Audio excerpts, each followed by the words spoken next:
साल 2016 harp telescope एक ऐसे एक्सोप्लैनेट की खोज करता है जो अपने तारे से हैबिटेबल जोन में है, यानी कि ना तो वह उस ग्रह के सूरज से ज्यादा दूर था और ना ही ज्यादा पास। इस ग्रह का नाम रखा गया प्रोक्सिमा बी और इसके लाल ड्वार्फ तारे का नाम रखा गया प्रोक्सिमा सेंटोरी।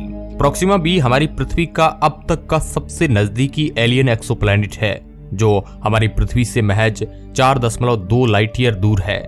ये अंदाजा लगाया गया कि ये ग्रह पृथ्वी से 1.3 गुना बड़ा होगा, पर अभी हाल ही में एक्सप्रेसो नाम के एक नए टेलीस्कोप ने हमें यह बताया कि प्रोक्सिमा बी हमसे महज 17 गुना ज्यादा भारी है। इसकी साइज और इसके होस्ट स्टार से इसकी दूरी के कारण ही वैज्ञानिकों का मानना है कि इस ग्रह पर भी लिक्विड वाटर प्रेजेंट है, और यही सब कारण हैं जिनके कारण वैज्ञानिकों का मानना है कि आने वाली जनरेशन जीवन की खोज में अपने सुपर फास्ट स्पेसक्राफ्ट से इस ग्रह तक जरूर पहुंचेगी।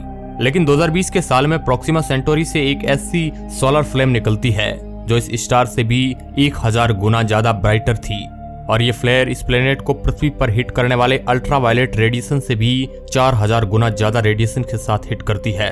और इसलिए विशेषज्ञों का मानना है कि इन फ्लेयर्स के कारण प्रोक्सिमा बी रहने के लिए बिल्कुल भी सही जगह नहीं है, और अगर पहले यहाँ पर कभी कोई लाइफ एग्जिस्ट करती थी या फिर कोई जीवन की दुगदुगी थी तो वह भी अब यहाँ पर पूरी तरह खत्म हो चुकी होगी।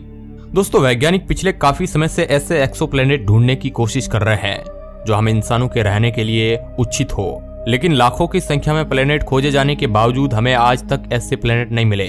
लेकिन अब वैज्ञानिक कह रहे हैं कि उन्हें पृथ्वी के जैसे ही या पृथ्वी से भी बेहतर हैबिटेबल प्लेनेट मिल चुके हैं। लेकिन क्या यह सच में पॉसिबल है कि हमारे यूनिवर्स में ऐसे प्लेनेट है जो पृथ्वी से भी ज्यादा हैबिटेबल है? एक्सोप्लैनेट या एक्स्ट्रा सोलर प्लैनेट उन ग्रहों को कहा जाता है जो हमारे सौरमंडल से बाहर के तारे का चक्कर लगाते हैं।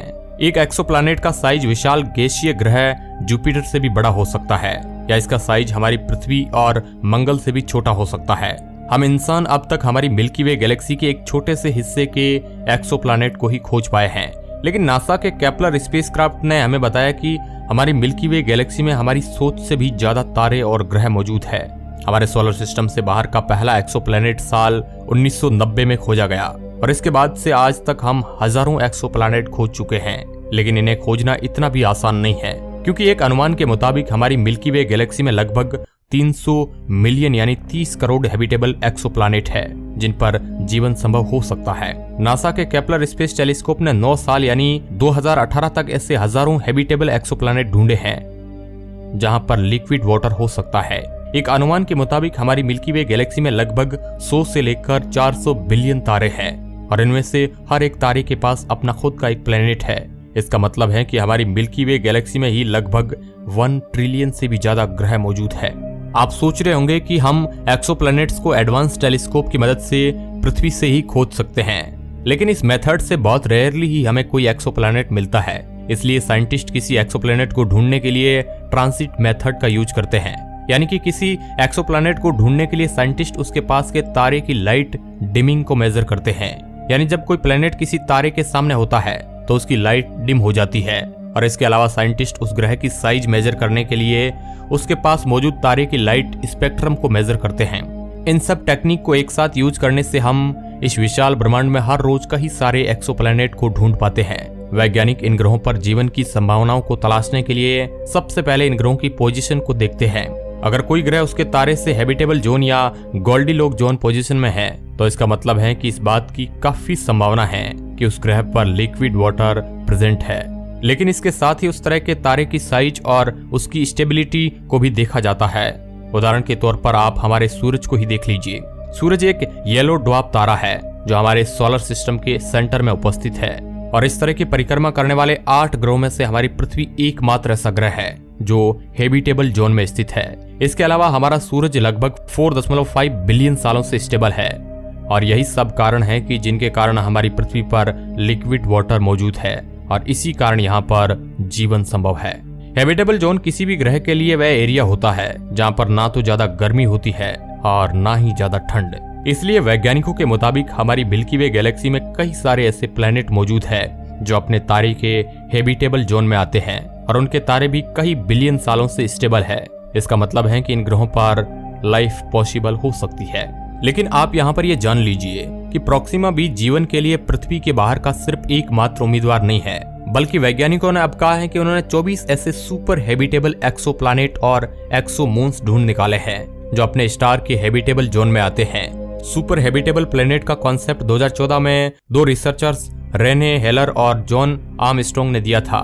हेलर और आर्मस्ट्रॉन्ग के मुताबिक सुपर हैबिटेबल प्लेनेट सिर्फ वे ग्रह नहीं होते हैं जो हैबिटेबल जोन में आते हैं, बल्कि सुपर हैबिटेबल ग्रह ऐसे ग्रह होते हैं जिनमें जीवन के लिए जरूरी और भी दूसरी खासियतें मौजूद होती है। ये ग्रह पुराने, बड़े, गर्म और पानी से भरे हुए होते हैं, जिनमें ऑक्सीजन की मात्रा बहुत ही ज्यादा होती है और जिनके होस्ट स्टार की एक लंबी उम्र होती है। इन दोनों के अनुसार सुपर अर्थ केवल उन्हीं ग्रहों को कहा जा सकता है जिनकी साइज पृथ्वी से 2 गुनी या इससे ज्यादा हो, क्योंकि बड़ी साइज के कारण इन ग्रहों की रेडियो एक्टिविटी ज्यादा होगी, जिससे ये ग्रह खुद को गर्म रख पाएंगे, और बड़े आकार के कारण इन ग्रहों का ग्रेविटेशनल फोर्स भी ज्यादा होता है जो इनके वातावरण को समेटे हुए रखता है। इन 24 प्लेनेट को इनके होस्ट स्टार की एज, इनकी साइज और इनके हैबिटेबल जोन के कारण चुना गया। इनमें से कई सारे ग्रह हमारे सूरज की तरह प्रॉपर्टीज रखने वाले जी ड्वार्फ स्टार की ऑर्बिटिंग करते हैं, पर रिसर्चर्स के स्टार की ऑर्बिटिंग करने वाले एक्सोप्लैनेट की तरफ भी देख रहे हैं कि स्टार जी ड्वार्फ स्टार की तुलना में ठंडे, कम वजन वाले और कम चमक वाले 50% ज्यादा ऑरेंज ड्वार्फ वाले स्टार हैं। दोस्तों, जब सूरज की तरह दिखने वाले इन जी ड्वार्फ स्टार के आसपास जीवन की संभावना समाप्त हो जाती है, तब इनके स्टार के पास एक बहुत बड़ा एडवांटेज होगा। हमारे सूरज की उम्र 10 बिलियन साल है, लेकिन इनके स्टार की लाइफ 17 बिलियन से लेकर 70 बिलियन साल तक होती है। इसका मतलब है कि इन तारों की परिक्रमा करने वाले ग्रहों पर जीवन को पनपने के लिए बहुत ज्यादा समय मिलेगा। हमारी पृथ्वी एक जी ड्वार्फ स्टार की परिक्रमा करती है और पृथ्वी पर जीवन की शुरुआत इसके निर्माण से 3.5 बिलियन साल बाद शुरू हुई। वही पृथ्वी पर एडवांस सिविलाइजेशन यानी ह्यूमन सिविलाइजेशन की शुरुआत इसके निर्माण के 4 बिलियन साल बाद हुई। मतलब एक जी ड्वार्फ स्टार की परिक्रमा करने वाले प्लेनेट पर जीवन को पनपने में लगभग 4 से 5 बिलियन साल लगते हैं और इसकी पूरी उम्र ही 10 बिलियन साल के आसपास होती है। वही अगर बात के स्टार की जाए तो इसकी उम्र 17 से लेकर 70 बिलियन साल तक होती है, यानी इस ग्रह पर जीवन पनपने की पूरी संभावना है। और हो सकता है कि कोई हमसे भी पुरानी और ज्यादा एडवांस सिविलाइजेशन किसी ऐसे ही के स्टार की परिक्रमा कर रही हो। एक विशाल एक्सोप्लैनेट पर ज्यादा लैंडमास होगा और इस कारण ग्रेविटेशनल फील्ड भी बहुत ज्यादा होगी, जिससे इसका एक मोटा एटमॉस्फेयर होगा। और वैज्ञानिकों के अनुसार इस एटमॉस्फेयर के कारण इन ग्रहों में एयर स्प्रेडिंग लाइफ भी पॉसिबल है।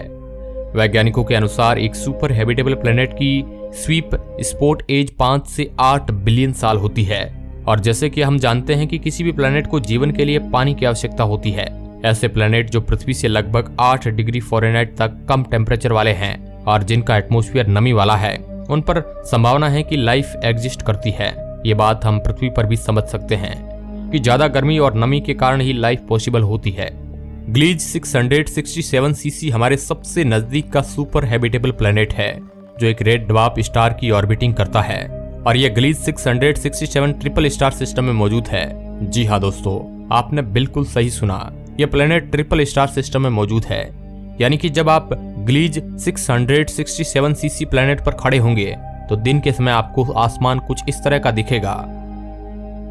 यह ग्रह पृथ्वी से 23.62 लाइट ईयर की दूरी पर है और यह पृथ्वी से 3.7 गुना बड़ा है।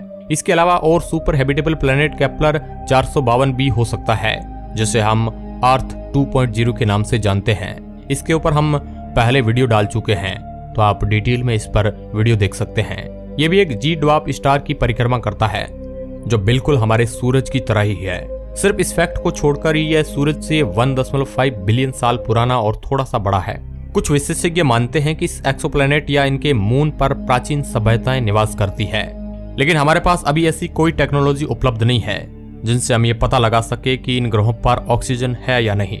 31 अक्टूबर 2021 को नासा, यूरोपियन स्पेस एजेंसी और कनेडियन स्पेस एजेंसी मिलकर जेम्स वेब स्पेस टेलीस्कोप इसके रॉकेट एरिन 5 के साथ अंतरिक्ष में लॉन्च करेगी। यह टेलीस्कोप नासा की हबल टेलीस्कोप मिशन को सक्सेस करने के लिए लॉन्च होगा। इस टेलीस्कोप में कुछ ऐसी एडवांस टेक्नोलॉजी इस्तेमाल की गई है जिसके कारण इसके सेंसर्स किसी भी ग्रह पर ऑक्सीजन का पता लगा सकते हैं।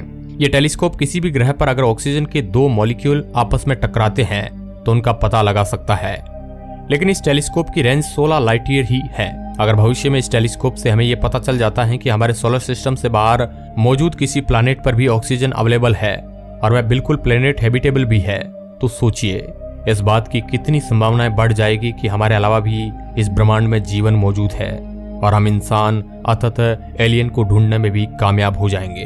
तो दोस्तों, आज की रिपोर्ट में बस इतना ही। हम उम्मीद करते हैं कि इंसान अपनी स्पेस टेक्नोलॉजी को और ज्यादा एडवांस करेगा और हम जल्द ही हमारे रहने के लिए एक और ग्रह की तलाश कर लेंगे। वीडियो के अंत तक बने रहने के लिए आपका बहुत बहुत धन्यवाद।